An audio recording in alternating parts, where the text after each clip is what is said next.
Chapter 5 Party Prep. Isla. The pack house returns to the normal hustle and bustle of things. I'm thankfully put on kitchen duty for the week, which I actually like.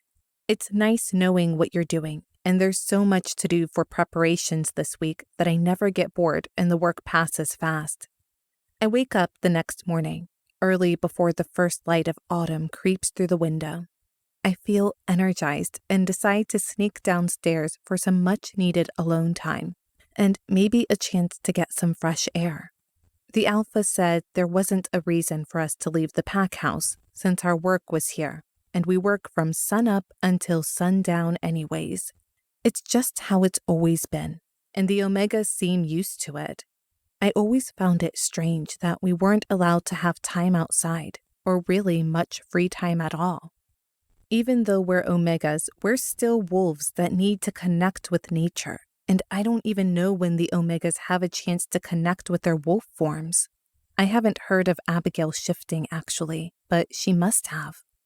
The kitchen is empty, and I walk outside and take off my shoes by the back door. I plant my feet in the grass and take in a huge breath of cool air, the first autumn breath of the almost changing seasons, and a smile is immediately plastered on my face. I feel content and at home. I stretch my arms and legs and take a short walk around the outskirts of the pack house in the forest, careful not to go too far because dawn creeps up fast and I want to be back inside before anyone notices I'm missing. I really don't want to cause any trouble. I've been pretty happy here and I want to continue that.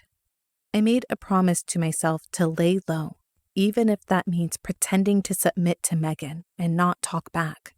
I grit my teeth at the thought of it.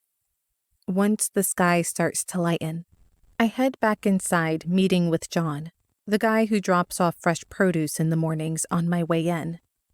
Hi, John.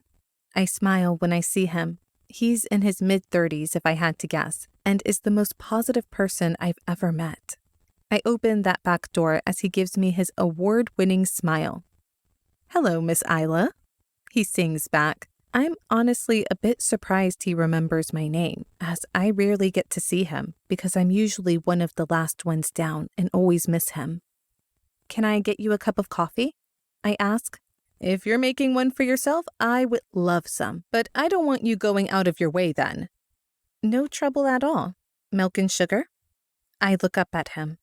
Just milk, please, he responds, and he begins unloading his boxes of vegetables.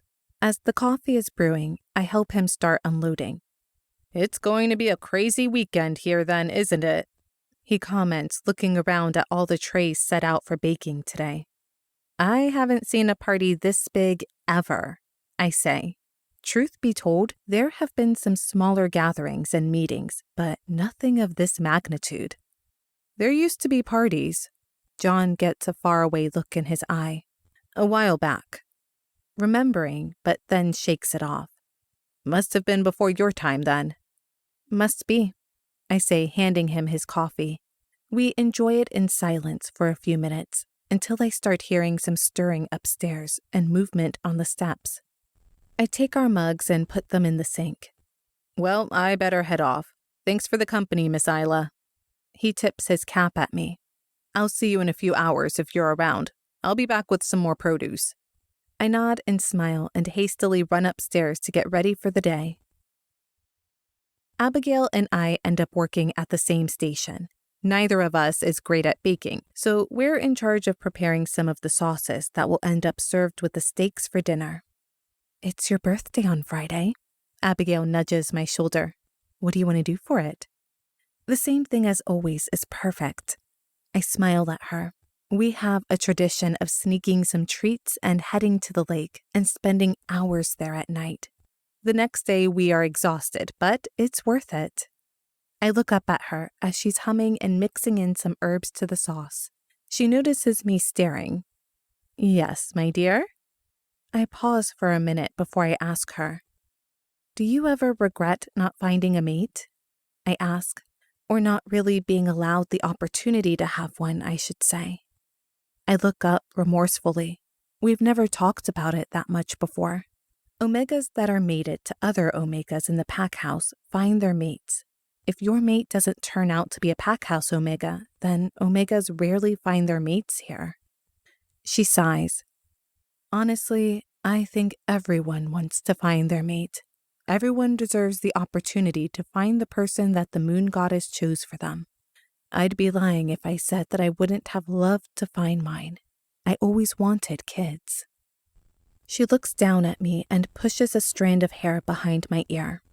It's unspoken, but we're family. I don't know where I would be if she wouldn't have taken me in. I'm hoping that I find my mate on my 18th birthday, mostly because mated omegas get their own room in the attic or basement, and they don't have to share with others anymore. It would just be nice to have a place of my own, somewhere that felt like mine, even if it was a small room. Maybe I could get some decorations or be able to paint the walls. Being able to share with only one other person, and the person that was destined to be yours, seemed like a major step up to the floor of an attic.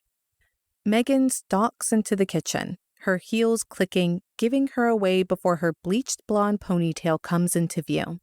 I busy myself and look down, hoping she won't notice me. She starts looking closely at everyone's station. Not that she would even know what she's looking for. She was a shit omega. Abigail disappears for a second and comes back with a tray of pastries. Bring these upstairs. There's a backup fridge in the prep area off the main dining room. I whisper a thank you and hurry out of the kitchen, right as Megan turns around to look at our sauce station. I head up the kitchen stairs and have to cross the foyer to access the dining room as easily as possible.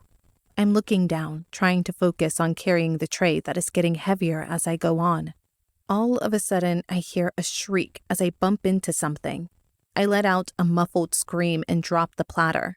The only sound is the platter bouncing off the floor, and I see it in slow motion as the pastries go flying.